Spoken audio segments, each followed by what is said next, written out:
Seu coração, para que o Senhor continue falando conosco. E abra também a sua Bíblia no Evangelho de João, capítulo 17. Glória a Deus. Podemos sentir que o Senhor se faz presente aqui. Glória a Deus. A presença do Senhor, ela é real neste lugar. Glória a Deus. Evangelho de João, capítulo 17.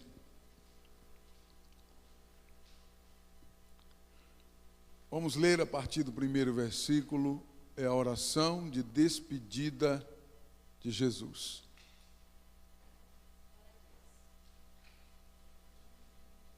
João, capítulo 17, versículo 1, diz assim: Jesus assim falou, levantou os seus olhos aos céus e disse: Pai, é chegada a hora. Glorifica a teu Filho, para que também o teu Filho te glorifique a ti.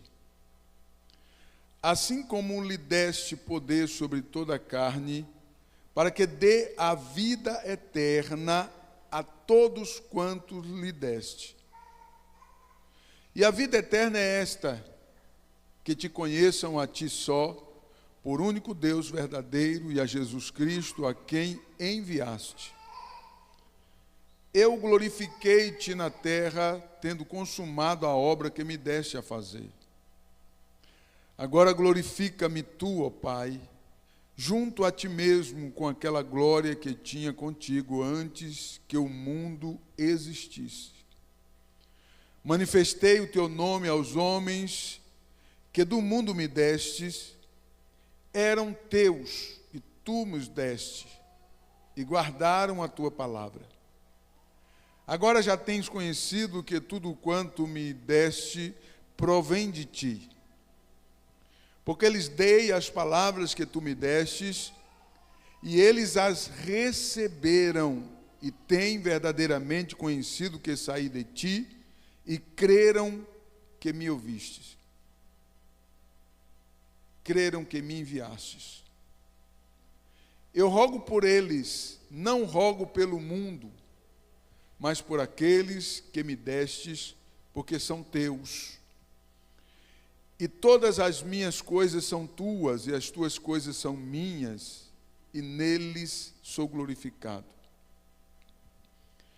E eu já não estou no mundo, mas eles estão no mundo, e eu vou para ti, Pai Santo.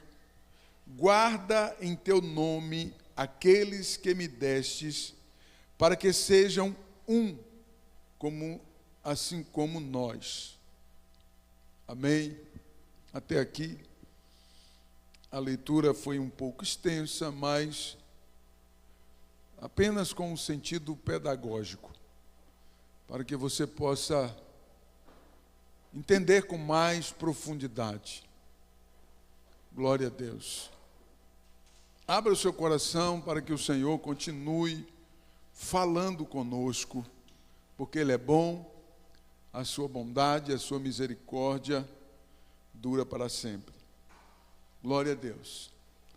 Nós lemos a oração de despedida de Jesus, ou parte da oração, porque vai até o versículo 26.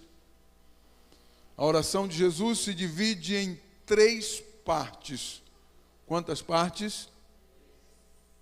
3 partes. São 26 versículos, a oração de Jesus. Na primeira parte da oração de Jesus, ele ora por si mesmo, versículo 1 até o versículo 5. Na segunda parte, ele ora em favor dos discípulos, versículo 6 ao versículo 19. E na terceira parte da oração de despedida, Jesus ora pelos futuros fiéis, por mim e por você, amém? Ele faz menção de mim e de você na sua oração há mais de 2000 anos atrás. Eu quero que você abra o seu coração, porque nós acabamos de ler um texto que tem mais de 2000 anos. Mais de 2000 anos esse texto que nós acabamos de ler. E nesse texto, na oração, Jesus, ele faz menção de nós, faz menção de mim e de você. Glória a Deus, e nós estamos aqui. Você pode glorificar o Senhor por isso? É interessante que Jesus, na sua oração de despedida, ele presta contas ao Pai que lhe enviou da missão que lhe foi confiada. Olhe para mim aqui, eu vou repetir, para você dobrar a sua atenção. Jesus, ele presta contas ao Pai da missão que lhe foi confiada. Nesta oração, é uma prestação de contas à lei. Aleluia. Um dia, você irá prestar conta a Deus da missão que foi confiada ao Senhor. Escute uma coisa, não é apenas eu que tenho uma missão que Deus me confiou para realizar. Cada um de nós, especificamente cada um de nós, temos uma missão a realizar. E um dia, repita comigo, um dia o Senhor pedirá conta da missão que Ele te confiou. Faça uma reflexão nisso, porque Jesus, Ele presta conta ao Pai que Ele enviou da missão que lhe foi confiada. E isso nos traz com clareza que um dia nós iremos prestar contas a Deus da missão que nos foi confiada. Entenda uma coisa, ninguém, absolutamente ninguém, não tem nada para oferecer a Deus. Cada um de nós temos uma missão, cada um de nós temos algo a apresentar a Deus. O que é necessário, isso é necessário se fazer, é procurarmos saber, procurarmos conhecer qual a nossa missão, o nosso ministério diante de Deus. Porque nós temos, e um dia nós iremos prestar contas ao Senhor. Jesus adota uma postura de alguém que completou a sua missão, para que isso nos sirva de exemplo. Jesus completou a sua missão, sim ou não? A verdade de que ele completou a sua missão é que as Sagradas Escrituras diz que ele cumpriu tudo o que foi dito acerca dele, segundo os profetas, segundo as Sagradas Escrituras. Então Jesus, ele adota uma postura de quem completou. Nós podemos aqui nesse texto destacar algumas características importantes nesta oração de Jesus, que destaca no seu ministério terreno para nos inspirar, para nos impulsionar, para nos constranger a viver os mistérios do Evangelho da cruz de Cristo. Então veja bem, nos inspirar, nos impulsionar e nos constranger. Dobre a sua atenção aqui. Nos constranger. Esta oração de Jesus salta algumas características que eu quero compartilhar com vocês, que nos inspira, nos impulsiona e também nos constrange.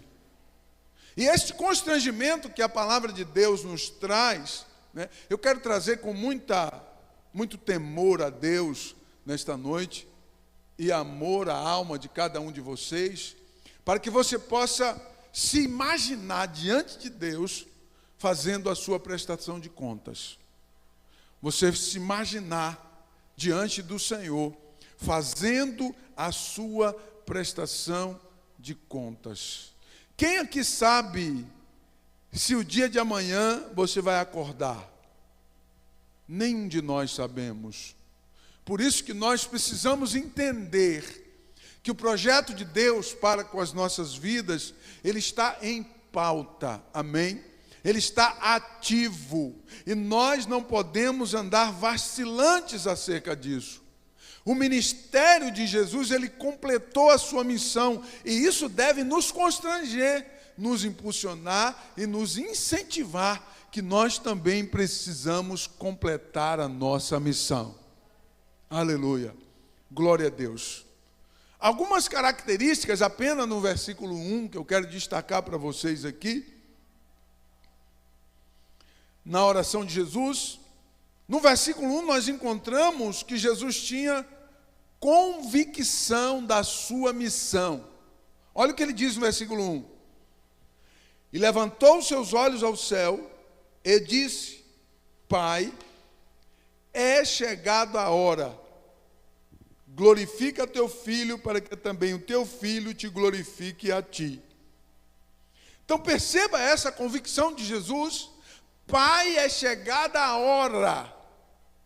Ele estava tão conectado com Deus, ele estava tão conectado com o propósito, que ele sabia exatamente que a hora havia chegado.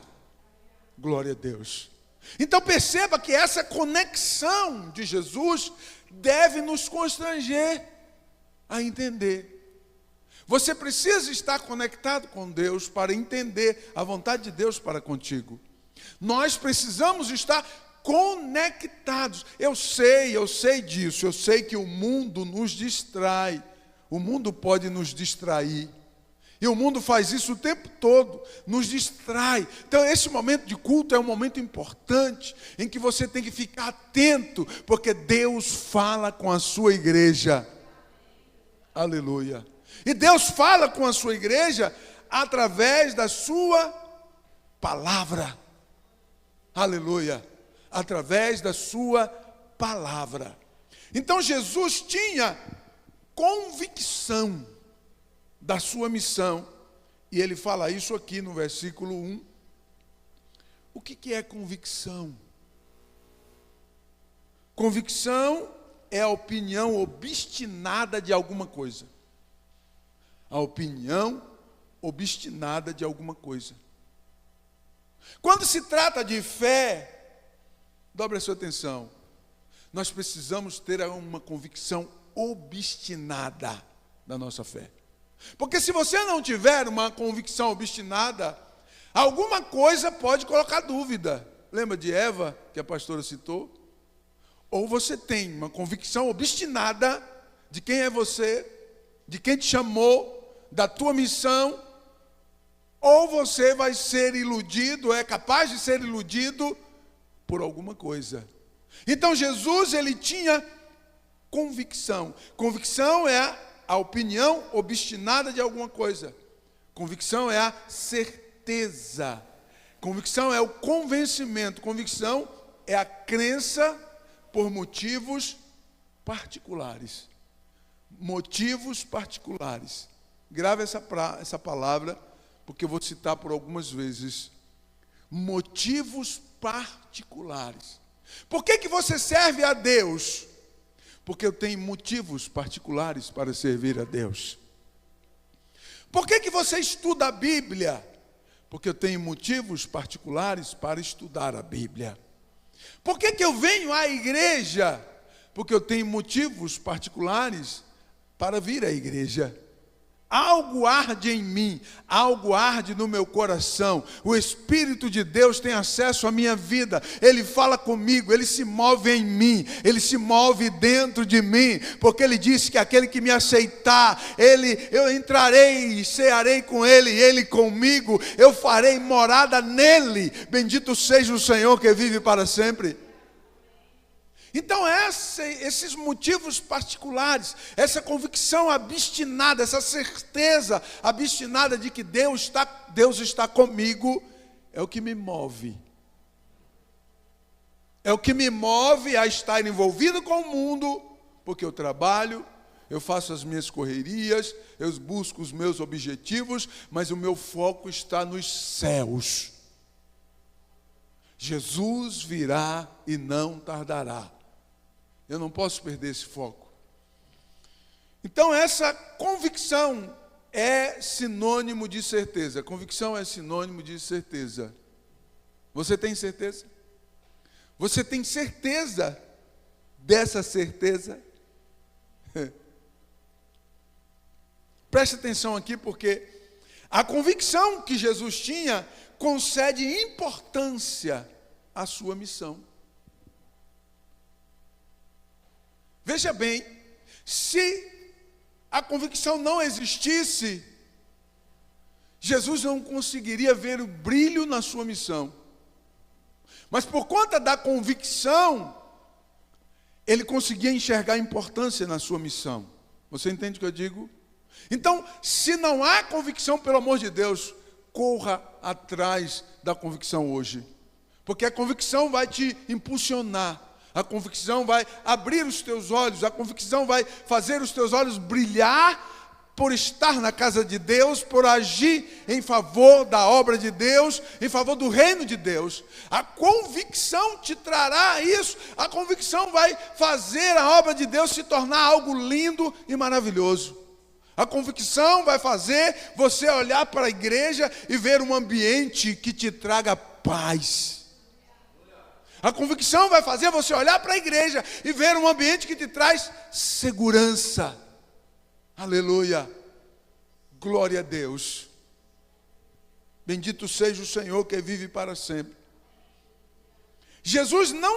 Primeira coisa, Jesus não se importou com os gritos da oposição para cumprir a sua missão.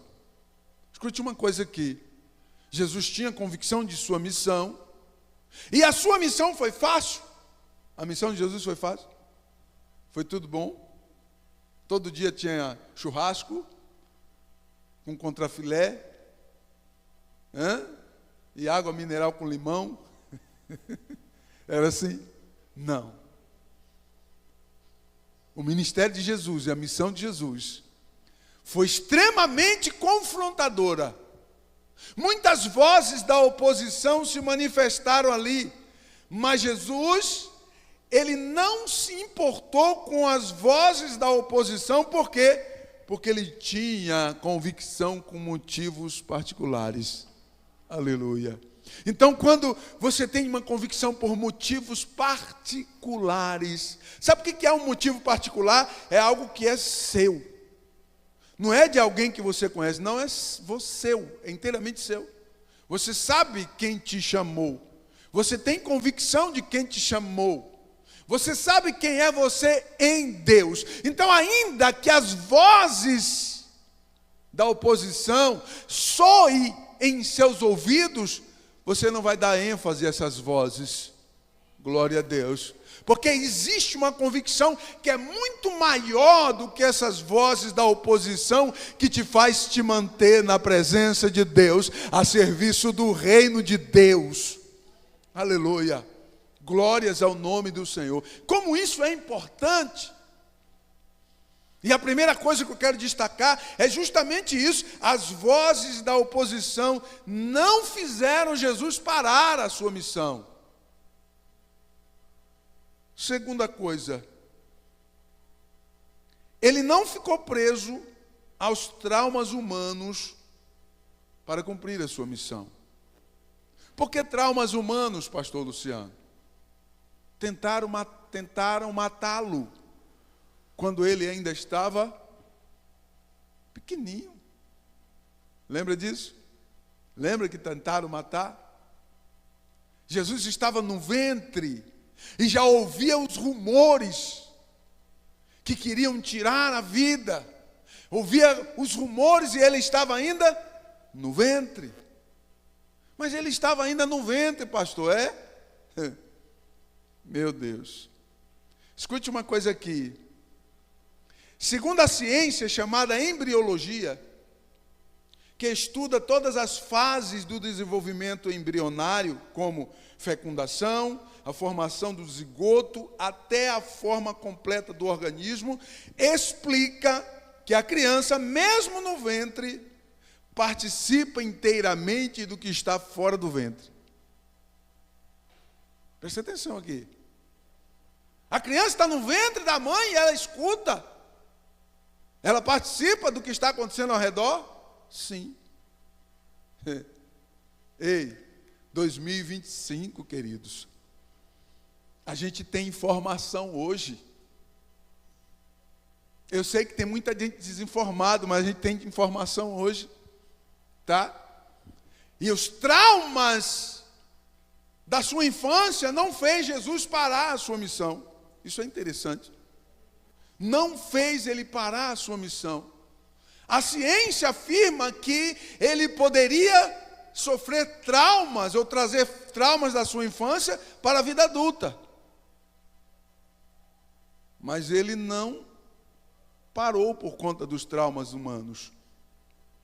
E é interessante, para enfatizar essa ciência da embriologia, que na Bíblia, olha que coisa linda, nós encontramos no capítulo 1, versículo de Lucas, versículo 40 ao 44, que quando Maria, mãe de Jesus, estava grávida de Jesus, foi visitar Isabel, mãe de João Batista, a Bíblia diz, o texto sagrado diz, que quando Maria chamou Isabel, João Batista, que estava no ventre de Isabel, ouviu a voz de Maria, ele começou a pular de alegria no ventre de Isabel. Oh, aleluia! Glória a Deus! Ele estava onde? No ventre. E mesmo estando no ventre, ele participava do que estava fora do ventre. Você está entendendo que houve uma percepção e uma interação de Jesus e de João Batista? Ainda no ventre? Guarde isso no seu coração, porque isso é importante. Você pensa que uma criança pequenininha que está lá no ventre, ele não está ouvindo nada do que está acontecendo fora? Engana-se. O inconsciente traz muitas revelações de coisas importantes, que nós precisamos entender essas coisas. Então Jesus superou todos os traumas da humanidade. Ele superou tudo isso. Sabe o que o Senhor espera de nós, de mim, de você? Que superamos todos os traumas, que nada pode parar a tua missão, nada pode parar a tua missão, absolutamente nada pode parar a tua missão. Você tem que levantar a cabeça, pedir ajuda de Deus, sacudir a poeira que atrapalha, que faz, de repente faz você parar e coloca tudo de lado. Você tem uma missão, caminhe em direção à sua missão, caminhe em direção à sua missão, porque Deus conta com você. Aleluia. Bendito seja o eterno que vive para sempre. Nenhum trauma de sua infância lhe afetou, porque ele tinha autoconhecimento e convicções particulares. Convicções por motivos particulares. É importante você ter convicção por motivos particulares. Porque de repente alguém que está ao seu lado não vai professar a mesma fé que você. E aí é o momento em que você tem que ter convicções particulares. Não, eu creio que Deus me chamou para servi-lo. Aleluia. Então eu irei servi-lo. Você está comigo? Diga amém. Obrigado, irmão. Então essas convicções particulares precisam caminhar conosco, juntamente. E isso é importante. Se eu falar da minha história, não tinha nada ao redor do meu lar que me direcionava para Deus. Absolutamente nada. Meu pai era alcoólatra, minha mãe era macumbeira. Aonde estava eu? Se eu não tivesse convicções particulares em Deus, aonde estaria eu? Você entende o que eu digo? Então as convicções particulares nos impulsiona a caminhar pelo caminho que Deus quer que caminhemos. Glória a Deus. Agora, pelo amor de Deus, essas convicções precisam morar dentro de você e participar com você da tua caminhada. Porque poderão vir rumores, vozes, como a pastora pregou, vozes, e você não pode dar ouvidos a elas. Porque você tem uma convicção da sua missão. Jesus não, terceira coisa, ele não se limitou aos recursos financeiros. Jesus não se limitou aos recursos financeiros. Escute aqui. Jesus veio de uma família pobre. Lembra disso? José e Maria eram uma família humilde. Ele veio de uma família pobre. Durante o seu ministério, o texto diz assim que ele não tinha, o filho do homem não tinha onde reclinar a cabeça. Ele não tinha casa, ele não tinha morada, ele não tinha carro. Né? Naquela época era carruagem, ele não tinha nada disso. E ainda tinha um homem que andava com ele na sua equipe, chamado Judas, que ele carregava a bolsa de dinheiro, era o tesoureiro. Mas a Bíblia diz que ele roubava o que tinha na bolsa de dinheiro. Imagine se Jesus dependesse de Judas para cumprir a sua missão. Ele passava a mão no dinheiro que estava na bolsa de dinheiro. A Bíblia diz isso. Então Jesus, ele não se limitou à falta de recursos. Por quê? Porque Jesus fez com excelência, utilizando os recursos que ele tinha. A ferramenta que ele tinha, ao seu alcance, ele usou com excelência. E por que isso? Porque ele tinha convicções particulares do seu chamado e da sua missão. Você está comigo? Diga amém. Aleluia. Então Jesus não ficou esperando, né, Judas se converter e parar de roubar dinheiro para sobrar mais recursos. Não. O que tinha na sua mão, ele fazia com excelência para Deus. Aleluia. Bendito seja o nome precioso do Senhor que vive para sempre. Aleluia. Não fica olhando para as nuvens, esperando a chuva passar. Não. Caminhe em frente à sua missão. Cumpra a sua missão. Faça a obra de Deus. Aleluia. Em nome de Jesus, porque o Senhor espera isso em você.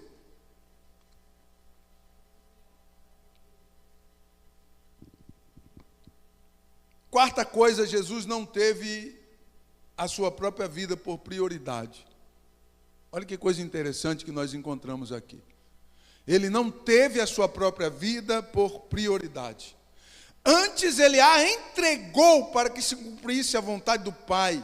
E por que isso? Porque Jesus tinha convicções particulares da sua missão. Então Jesus entendia que a vida dele não era a prioridade, mas sim a sua missão. Como será que está o nosso parecer com relação a isso? O que é prioridade? É a sua vida ou a sua missão perante Deus? Porque se nós acatarmos e seguirmos o exemplo de Jesus, ele abriu mão da sua própria vida. Ele não teve como prioridade a sua própria vida. Antes a prioridade dele era a sua missão. A cruz era o seu alvo. E a cruz era algo terrível e temido. Porque era uma maldição naquela época. A cruz é um símbolo de maldição da época de Jesus. Eram os bandidos periculosos, os mais terríveis eram levados à morte de cruz. E eles tinham medo da cruz. E Jesus sabia. Ele sabia que a cruz estava esperando ele. E ele não priorizou a sua vida. Agora olha aqui para mim. Imagine se Jesus priorizasse a sua própria vida. Ele teria ido para a cruz? E aonde estaríamos nós, se ele não tivesse ido à cruz? É por isso que nós aprendemos com o Senhor, que a nossa vida na obra de Deus não é a prioridade, e sim a missão em que fomos confiados a fazer. Você está comigo? Diga amém. Então nós precisamos aprender, respirar isso, que nós temos uma missão a cumprir, e essa nossa missão deve ter primazia na nossa vida, porque Jesus abriu mão da sua própria vida para poder executar a missão que lhe foi confiada. Glória a Deus. Sabe qual é a próxima coisa? Por causa da hora eu vou correr. Ele não vendeu o seu ministério, ainda que foi tentado de todas as formas a vender o seu ministério. No início, ele foi tentado pelo próprio Satanás. A Bíblia diz, capítulo 4 de Mateus e capítulo 4 de Lucas, de Marcos, né? Que ele foi levado, conduzido ao deserto, e lá Satanás o tentou, no início do seu ministério. Nós encontramos o diabo dizendo para Jesus assim, olha, em um momento da tentação, o diabo disse para Jesus assim, olha, a Bíblia diz que ele mostrou todas as glórias do mundo, todas as glórias do mundo, tudo que há de melhor que você imaginar, Satanás mostrou, abriu uma televisão, assim como esse quadro aqui, abriu uma imagem na frente de Jesus e mostrando todas as glórias do mundo, tudo que há de melhor, e disse para ele assim, olha, tudo isso eu te dou, porque a mim me foi dado, é meu, eu dou a quem eu quiser, basta você se prostrar e me adorar. Tentaram comprar o ministério de Jesus. O diabo tentou comprar o ministério de Jesus e não ficou nisso. Nós encontramos também depois os religiosos tentando comprar o ministério de Jesus, e nós encontramos também os gregos. A Bíblia diz que os gregos, homens ricos, chegaram em Jerusalém. Nós estamos procurando por um homem chamado Jesus, e eles chegaram numa casa, Jesus estava lá. Não, nós queremos falar com Jesus. E a Bíblia diz que Jesus se reuniu com eles, e qual era a proposta? Olha, nós temos uma assessoria, a melhor que você nunca conheceu. E nossa assessoria vai dar para você tudo o que você precisar, se você estiver que ficar com a gente. Nós iremos ser, e dá para você tudo que você precisa, vamos fazer tudo, e você vai ter do bom e do melhor. Sabe qual foi a resposta de Jesus? Jesus diz assim, olha, se o grão de trigo, ele está falando dele mesmo, se o grão de trigo caído na terra não morrer, fica ele só, mas se ele morrer, ele vai salvar muitos e muitos para a glória de Deus. Aleluia, você entendeu? Então tentaram, mas Jesus não vendeu o seu ministério absolutamente por nada. Nada. Tentaram comprar o ministério de Jesus, mas ele não vendeu o seu ministério. Olhe para mim aqui.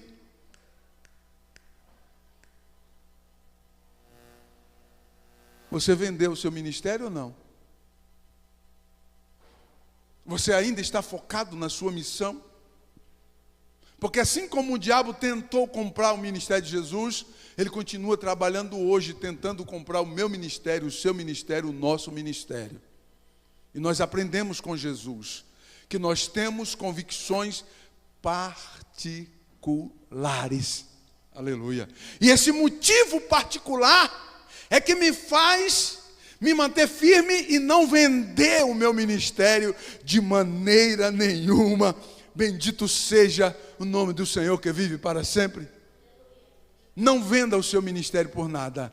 O Senhor te chamou, te escolheu, tem uma missão para você. E o Senhor quer ver você trabalhando, agindo, atuando para a glória de Deus. Jesus não, sexta coisa, ele não abandonou a voz do Espírito Santo que falava com ele com muito forte dentro dele. E por que ele não abandonou a voz do Espírito Santo que falava com ele fortemente? Porque ele tinha convicções por motivos particulares. Aleluia. Então ele não abandonou a voz do Espírito Santo.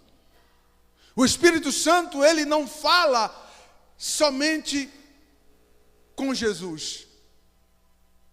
Ele continua falando conosco. Você precisa entender que a voz do Espírito de Deus tem acesso à minha vida e à sua vida, tem acesso a nossas vidas. E nós não podemos abandonar a voz do Espírito de Deus que nos impulsiona. Sabe por que você está aqui hoje? O Espírito de Deus te trouxe aqui hoje. Não abandone a voz do Espírito Santo. A palavra de Deus, por diversas vezes, dezenas de vezes, ou centenas de vezes, diz assim, ó, quando ouvires a voz do Espírito de Deus, não endureçais o vosso coração. É isso. Se você endurecer o seu coração, você vai deixar de ouvir a voz de Deus. Então a voz de Deus nós precisamos continuar ouvindo. E por que Jesus não abandonou a voz do Espírito Santo? Porque ele tinha convicções particulares. Aleluia. Glória a Deus. Ele não se deixou levar pelos impulsos da sua própria carne. Sétima coisa, Jesus não se deixou levar pelos impulsos da sua própria carne. Olhe para mim aqui. Os impulsos da minha carne podem me impedir de vir ao culto. E ainda colocar a culpa no diabo. Nós somos especialistas nisso. Os impulsos da minha carne podem me impedir de aprender mais de Deus. E a culpa é do diabo, a culpa é de alguém. Os impulsos da carne podem nos direcionar a nos distanciar daquilo que é a vontade de Deus para com as nossas vidas. Nós precisamos tomar cuidado conosco, comigo mesmo. Eu tenho que tomar cuidado comigo mesmo. Você tem que tomar cuidado com você mesmo.